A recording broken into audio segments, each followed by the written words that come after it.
Bismillahirrahmanirrahim. Assalamualaikum warahmatullahi wabarakatuh. Lanjut ke sesi kedua, masih dengan mengambil referensi dari Discovering Computer in Hands 2017 dan buku Prof. Ashar Susanto, Teknologi Informasi untuk Bisnis dan Akuntansi. Jadi materinya bisa untuk STIMIK karena ada tambahan di sini, bisa untuk ekonomi karena di sini ada bisnis akuntansi atau manajemen, nah sama lah ya. Oke, kita akan bahas hari ini tentang perkembangan komputer. Ini sejarah. Sejarah nanti diupdate sama yang terbaru-baru. Nah, jadi ada apa namanya? Ya biasalah ya, namanya juga update. Jadi kalau belajar sejarah aja ya nggak rame gitu. Karena masa lalu itu. Oke, kita mulai dari yang sejarahnya dulu. Oke.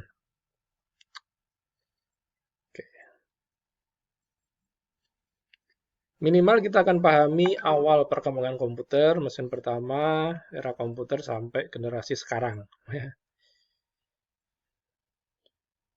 Jadi awalnya dari mesin itu ya, Sempoa, Sempoa apa Sempoa, ya, yang buat ngitung yang di toko-toko pecinan itu ya, bagus kayak gitu sampai silikon chip. Silikon chip itu yang nantinya akan jadi transistor ya, transistor, prosesor, nah, itu ya dari situ mulai berkembangnya.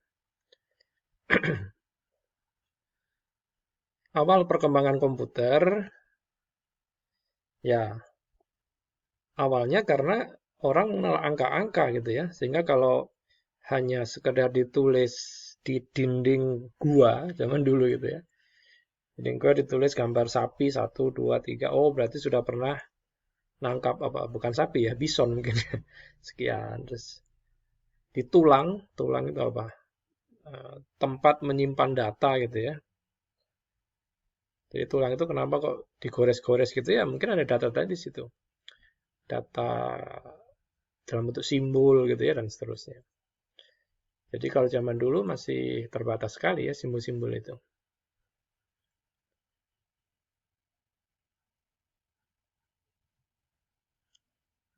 Nah, kita pahami, tadi udah ada ya namanya abacus tadi ya, gambarnya ada di situ.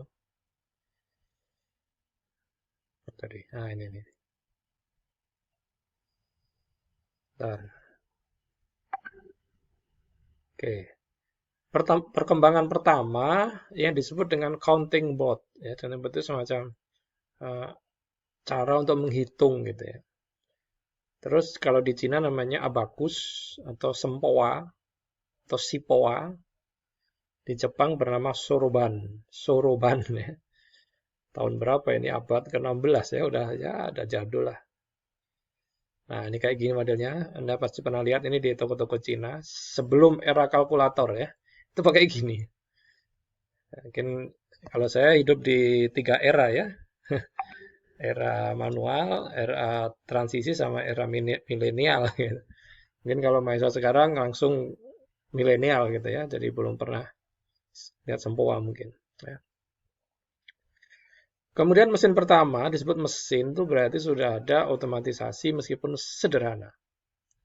Jadi tahun 1623 itu ada namanya Blaise Pascal ya, ahli matematik ya, bukan ahli programming ya, mentang-mentang namanya bahasa Pascal bukan ya. Blaise Pascal ini membuat namanya alat hitung ya, Pascalin ya. Ya anggap aja dengan kalkulator lah, ya abacus ya. Dia bisa menghitung apa aja ini, tambah kurang, ya tambah kurang. Simple lah ya, simple. Kemudian Leibniz itu sudah mulai membuat kalkulator. Abad 17 ada namanya Leibniz ya, Leibniz nih bikin apa ini? Kalkulator pertama gitu ya, kalkulator pertama. Ya, kayak gini lah ya bentuknya. Terus kalau pengen tahu di mana ya, di museum mungkin ya. Tapi coba cari di YouTube, pernah saya lihat ya, ada sejarah, ada yang bisa merangkum itu semuanya. Ada Yahat, Yahat abad 18 bikin kartu berlubang. Kalau sekarang kayak model apa ini? Mesin absen itu ya, mesin absen itu. Terus, nah ini rada rada bagus ini. Charles Babbage. Ini sudah mulai agak kayak sistem digital, ya, agak. Dia membuat namanya difference engine. Ini bisa dikatakan mempunyai pemutar ya. Hasil penyebaran selanjutnya berupa analytic engine. Jadi ini sudah mulai agak detail ya, detail. Analytical engine merupakan dasar dari komputer modern. Nah, kemudian dia bekerja sama kolaborasi dengan Augusta Ada. Augusta Ada ini diakui sebagai programmer pertama. Nah, ini sudah mulai masuk ke IT ya. Augusta Ada diakui sebagai programmer pertama. Jadi kata programmer di sini berarti dia sudah memberi rangkaian-rangkaian perintah ya dalam bahasa yang dipahami, dalam prosedur yang dipahami oleh si mesin tersebut gitu. Mungkin saat itu belum bisa dikatakan coding ya. Mungkin masih runtutan perintah yang sudah disusun sedemikian rupa gitu. Jadi kalau kalkulator dulu kan sekali hitung enter datanya hilang ya, datanya hilang. Tapi kalau kalkulator yang sekarang data-data yang sudah pernah kita masukkan itu tersimpan gitu. Jadi kita bisa buka lagi yang perhitungan kemarin itu bisa. Kemudian tahun 1886 ada namanya William Seward Brough. Ya, namanya aneh-aneh ya, ini orang luar negeri semua ini ya. Yang orang Indonesia nggak ada ini. Indonesia tahun segini lagi ngapain ya? Indonesia tahun segini itu lagi zaman jaya-jayanya Mataram ini ya. Mataram. Kerajaan Mataram ya. Terus ada lagi namanya Henry Ford. Nah, ini kan orang ini namanya masih ada sampai sekarang ya. Dipakai untuk nama mobil terkenal. Dan lagi mesin Hollerith itu kalau nggak salah untuk sensus. Oh iya betul sensus ya, sensus. Ya, pernah baca sedikit dulu. Jadi dia menggunakan punch cards. Jadi kartu itu di lubang-lubang. Nah, kalau sekarang itu diitem-itemin kayak ketika kita bikin apa namanya jawaban pada saat UN dulu tuh yang diitem-itemin di bolong ya itu kayak itulah kira-kira. Hampir sama itu, hampir sama karena dibacanya dari bolong-bolong itu ya. Arsiran-arsiran yang bulat-bulat itu ya. Kemudian sampai pada tahun berapa ini 1914 ada Thomas Watson. Nah, ini sudah mulai transisi ya, transisi di mana mesin non digital itu sudah mulai muncul. Berakhir transisi ke era komputer. Jadi kalau tahun itu ada namanya Watson itu mendirikan apa IBM. Nah, IBM itu apa? Perusahaan IT awal-awal dulu ya. Yang sekarang namanya jadi Lenovo gitu. Jadi kalau Anda beli Lenovo, laptop Lenovo itu dulu sejarahnya itu dari IBM. Nah, era kedua itu era komputer. Jadi tahun berapa tadi 30, padahal namanya komputer itu lahirnya tahun 48 ya, sejak siapa itu namanya transistor ditemukan gitu. Tapi karena ini masa transisi ya boleh aja gitu kita masukkan di sini. Pada tahun 30 IBM sudah bikin punch card tadi itu ya yang bolong-bolong tadi itu untuk apa tadi melayani pekerjaan rutin dalam dunia bisnis. Nah, ini sudah mulai tujuan dari IT itu sudah mulai dirasakan yaitu akurasi dan kecepatan. Cepat beres, lebih teliti, nah itulah. Jadi kalau Anda ingin kerja lebih cepat, lebih teliti, gunakan komputer gitu. Yang sesuai. Kemudian tahun 39 ada Profesor Aiken dari Harvard. Ya. Dia membuat sebuah komputer. Ya. Dia sudah mulai membuat serangkaian instruksi ya, mirip-mirip coding. Jadi perintahnya sudah disusun gitu. Nah dari situ muncullah namanya komputer Harvard Mac. Harvard Mac. Jadi kata Mac itu sering dipakai ya. Mac One. Kalau Anda seorang fotografer pasti hafal itu ya. Ada Epson Mark One, Mark berapa, Mark gitu. Seri ya, seri kayak seri gitu. Jadi Harvard Mark One. Kenapa disebut Harvard ya? Karena yang menemukan orang Harvard University. Tahun berapa ini? 44. 44. Nah, ini masih elektromekanik ya. Jadi beda sekarang. Kalau sekarang elektromagnetik gitu.